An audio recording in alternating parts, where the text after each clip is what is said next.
Selamat pagi anak-anak, selamat berjumpa dalam pelajaran agama pertemuan ketiga. Ya, kita buka dengan tanda salib. Dalam nama Bapa dan Putra dan Roh Kudus, amin. Semoga Tuhan beserta kita sekarang dan selama-lamanya. Anak-anak, tema pelajaran kita adalah bangga dan bersyukur menjadi bangsa Indonesia. Ya, itu judulnya. Sekarang tujuannya ya. Apa tujuan kita belajar? Setelah belajar topik ini, kita atau kalian mampu yang pertama bersyukur kepada Allah atas keanekaragaman dan kekayaan alam Indonesia. Tidak hanya bersyukur, yang kedua itu berperan serta dalam melestarikan keindahan budaya dan kekayaan alam Indonesia ya. Jadi dengan tayangan singkat yang Pak Ego bimbing itu diharapkan dua hal itu tercapai ya. Walaupun tidak sempurna ya, dalam belajar di rumah ini tidak seperti kalau tatap muka ya, maka Pak Ego mencoba mencari metode yang mungkin agak melintas ya, karena memang medianya juga ada keterbatasan termasuk kemampuan Pak Ego sendiri ada keterbatasan. Oke ya, tiada rotan akar pun jadi, walaupun nggak sempurna tetapi kita berusaha semaksimal mungkin. Pertama Pak Ego menayangkan sebuah gambar ya, gambar ya, intinya tadi gambar tentang alam Indonesia. Gambar itu ada macam-macam, tapi Pak Ego hanya menyampaikan sedikit untuk menjadi satu stimulus, suatu apa yang bisa membangun imajinasi kita lebih luas ya. Nah, itu yang Pak Ego perlihatkan itu ambil dari internet, sebuah gambar tentang alam pegunungan di daerah Sumatera, itu kalau tidak salah Pegunungan Seribu ya. Kamu lihat itu bahwa betapa luasnya ya, itu hanya satu gambaran kecil ya, itu betapa luasnya. Kamu bisa berimajinasi di sana ada berbagai macam hal itu ya, dari alamnya sudah indah, udaranya sejuk, terus dari keragaman itu ada kebun, ada sawah, ada tanaman berbagai macam. Itu tentu wah, kita bisa melihat hal yang luar biasa, dan itu menjadi bagian dari Indonesia ya. Tuh, kita lihat lagi, tidak hanya itu. Nah, sedikit kita lihat. Nah, ada nggak yang menarik dari gunung? Itu hanya kita bicara gunung saja. Oh, itu memiliki daya pikat, daya tarik, pesona yang luar biasa. Itu siapa yang tidak senang kalau kalian diajak naik kuda ya, lalu menjelajahi perbukitan seperti itu? Wah, pasti senang sekali kan. Nah, pasti senang sekali. Itu artinya apa? Kalau kita mau menyadari ya, betapa alam itu sangat berguna bagi manusia, khususnya bagi kita bangsa Indonesia, itu gunung ya. Padahal alam Indonesia itu kan tidak hanya gunung ya. Kita lihat yang sebelahnya ini adalah ada pantai ya, pantai, di situ ada pantai dan bukit. Nah, itu coba kita berada di situ senang. Itu seandainya daerah itu sudah bisa dikelola dengan baik, itu bisa menjadi tempat wisata ya, bisa mendatangkan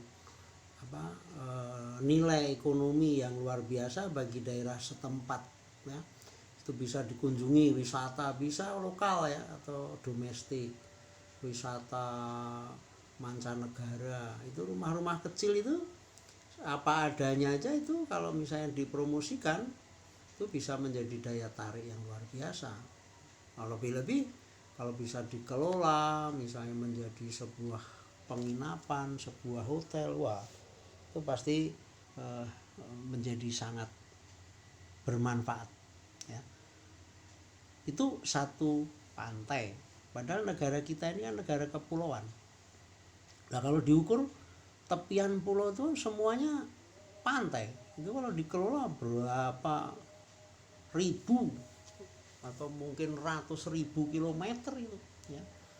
Sehingga kalau kamu bisa kalkulasi menghitung ya, berapa kali lipat berlipat-lipat ganda itu keuntungan yang bisa diperoleh dari manfaat pantai. Belum yang lain ya, itu Pak Eko bicara di sini nggak terlalu detail, kalau detail nanti waktunya lama. Nah lalu kita melihat ya, yang kita lihat adalah ciri alam Indonesia ya. Alam Indonesia itu yang pertama indah ya, pegunungannya indah, pantai indah ya, kebun itu indah ya, ada kebun karet, kebun kopi, kebun macam-macam yang dikelola itu indah. Persawahan ya, di Bali itu persawahan menarik karena sawah itu dikelola dengan sistem terasiring ya, jadi berundak-undak gitu ya. Karena ada keindahan danau ya, keindahan sungai, keindahan hutan ya. Kemudian ada lagi apa itu curug ya, gerojokan-gerojokan. Wah, banyak sekali lah keindahan alam itu. Ya, itu indah. Jadi indah itu sendiri sudah merupakan aset yang luar biasa ya. Tapi belum tentu kalian tahu bahwa itu sebuah aset ya. Kemudian kekayaan ya, alam ya, kekayaan alam itu ada tanaman ya, dari sawah kan bisa menghasilkan padi, dari kebun itu sayuran, belum bunga ya, buah, dari hutan kayu, kemudian dari bumi itu ada tambang ya, ada migas ya, minyak dan gas, ada tambang batu bara, tambang emas dan sebagainya, laut ya, laut itu dengan segala hayati kekayaan, kemudian udara yang singkat kata adalah flora dan fauna. Itu tentang alamnya ya. Nah kemudian dari segi bangsa kita tuh juga sangat mengagumkan ya, suku ya, sukunya ada banyak ya. Di guru kelas sudah mengajari tentang PKN ya, saya kira tentang itu dibahas secara detail ya, secara harafiahnya. Nah kita membangun sikapnya ya. Jadi suku kita bermacam-macam, agama ya, agama itu juga beragam ya. Itu sebenarnya bukan sebuah ancaman agama lain itu ya. Tapi kita kalau wawasan kita sempit, agama yang berbeda itu suatu ancaman ya. Contoh kecil aja, kita misalnya sekolah Katolik ya, mau didirikan apa tempat ibadat itu udah ancaman. Kalau ada mata pelajaran yang apa itu namanya bernuansa agama lain, kita sudah merasa terancam. Sebaliknya agama lain itu ada melihat agama Katolik, agama Kristen atau yang lain itu sebuah ancaman ya, ada kristenisasi ya, itu tidak bagus ya. Yang bagus keberagaman itu merupakan kekayaan. Bahasa juga ya, budaya itu segala hal yang dihasilkan oleh akal manusia itu menjadi sangat beragam karena kehidupan kita kan dari latar belakang alam yang berbeda ya. Itu kenyataan ya, bangsa kita itu beragam ya. Simbol-simbolnya kita udah tahu, ada Bhinneka Tunggal Ika dan sebagainya ya. Nah ini disampaikan, ada yang Pak Ego ingin tegaskan. Karena kalian belajar ya, maka melalui belajar itu tidak hanya sambil lalu ya, Pak Ego mengajak kita semua menyadari ya, menyadari bahwa kita ini bangsa Indonesia. Cirinya tadi apa ya? Ada sedikit aja pengalaman Pak Eko sampaikan.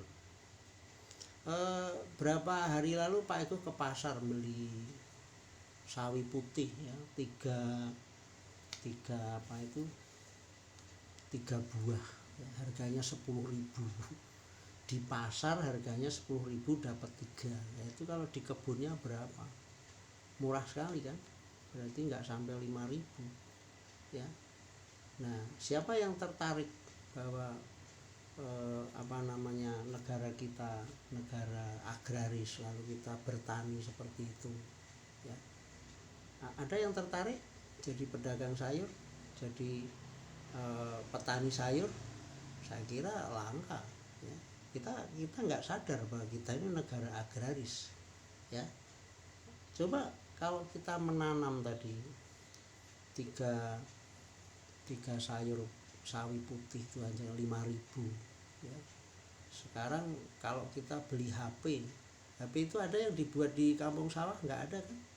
Ada yang dibuat di Indonesia belum bisa produksi HP ya. Itu harganya andaikan saja 4 juta. Coba seorang petani mau beli HP harus menjual berapa truk sayur baru bisa mendapatkan 1 HP ya. Nah ini sedikit ya, Pak Eko mencoba membuat satu perbandingan ya. Lebih-lebih pada masa PDR ini, coba setiap anak sekolah, setiap guru itu harus mempunyai HP, harus mempunyai laptop. Kalau di total satu perangkat itu berapa juta? Kita bandingkan petani ya, untuk menghasilkan itu berapa banyak. Nah, ini perlu kita sadar ya. Ciri khas bangsa kita itu agraris ya. Nah itu, terus apa yang kita miliki itu mengagumkan apa tidak? Tapi kalau kita tidak pernah merefleksi, tidak pernah hening, tidak pernah ini, hanya mengikut arus saja, ini kadang-kadang terlindas oleh kemajuan zaman, kemajuan teknologi. Kita sebenarnya punya keunggulan tersendiri. Ada kok satu contoh ya, ya sedikit agak menyimpang jauh. Dulu ada tokoh namanya Mahatma Gandhi. Mahatma Gandhi itu untuk bisa menjaga bangsanya, dia menanamkan sikap memproduksi atau menggunakan produk negerinya sendiri atau karyanya sendiri ya. Ini jauh ya, kalau mengulas ini lebih dalam lagi, nggak cukup hanya dalam tayangan singkat. Tapi intinya apa? Tugas kita tuh menyadari ya, mengenali bangsa kita sendiri ya. Kemudian kalau kita sudah melihat, oh ya betul ya, ada sesuatu yang kita lupakan ya, dengan menyadari kita akan menumbuhkan kesadaran diri untuk menjaga, untuk melestarikan ya, baik itu alamnya, baik itu keindahannya, baik itu jenis, contoh aja keragaman makanan ya, itu kita bagaimana bisa menjaga. Kalau kita tidak belajar secara sungguh-sungguh, bisa loh kita itu nggak suka dengan apa yang ada dalam negeri kita, boro-boro menjaga, nginget aja tidak ya. Nah lebih-lebih membangun sikap ya. Jadi kita akhirnya terhadap apa yang ada, apa yang menjadi kekayaan, apa yang menjadi berharga dalam bangsa kita itu tumbuh sikap untuk berkehendak untuk membangun ya.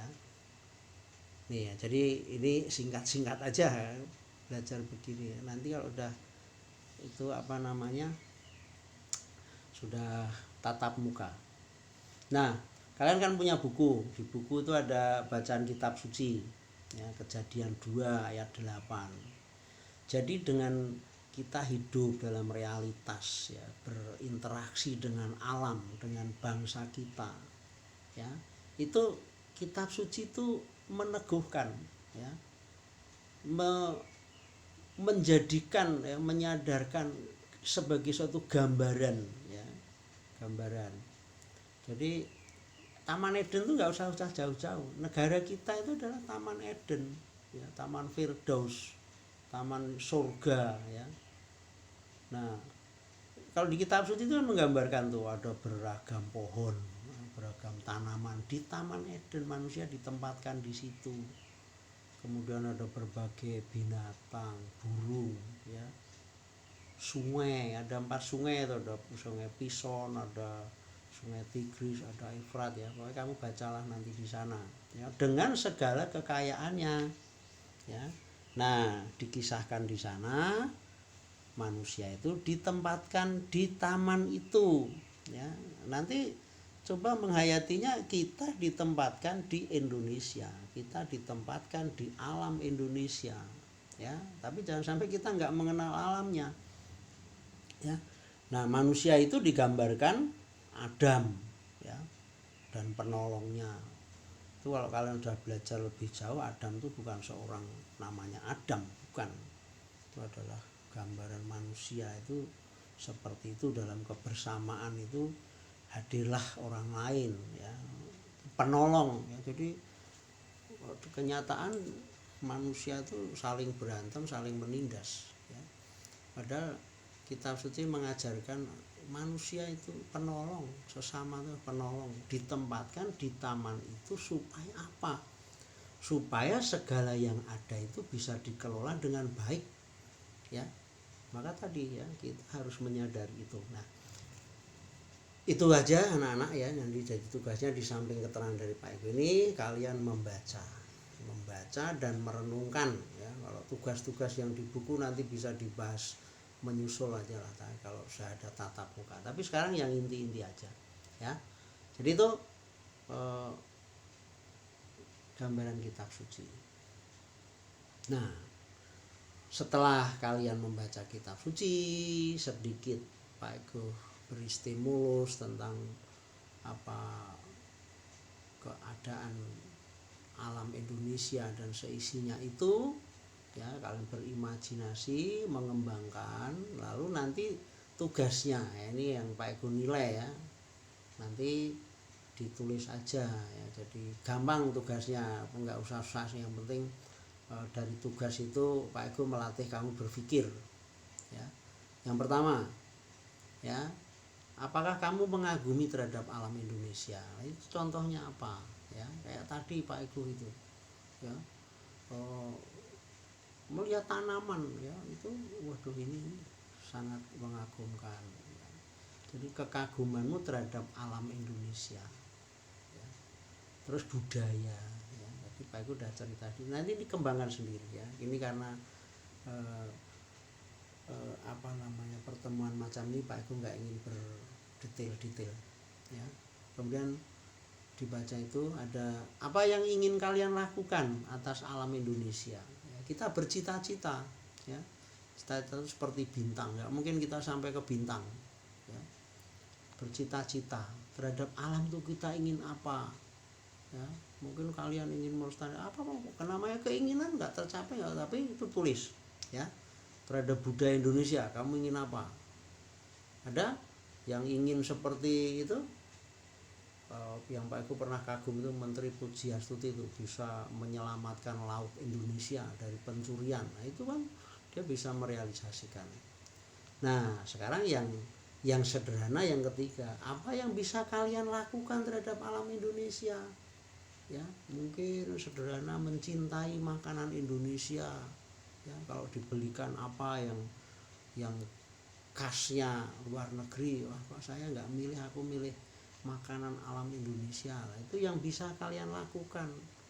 Kayak hari ini Pak Eko, sehari ini Pak Eko nggak makan macam-macam, wah, ada singkong dikasih gula, wah, itu rasanya sudah nikmat sekali. Nah, itu sebagai contoh, saya bisa melakukan.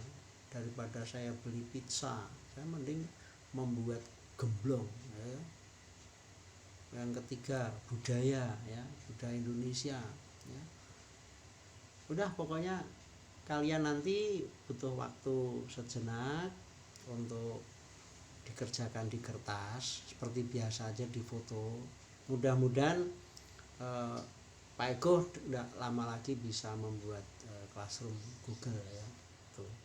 Itu tugasnya ya anak-anak ya. Oke, tugasnya itu. Dan terakhir ya sudah selesai. Terima kasih.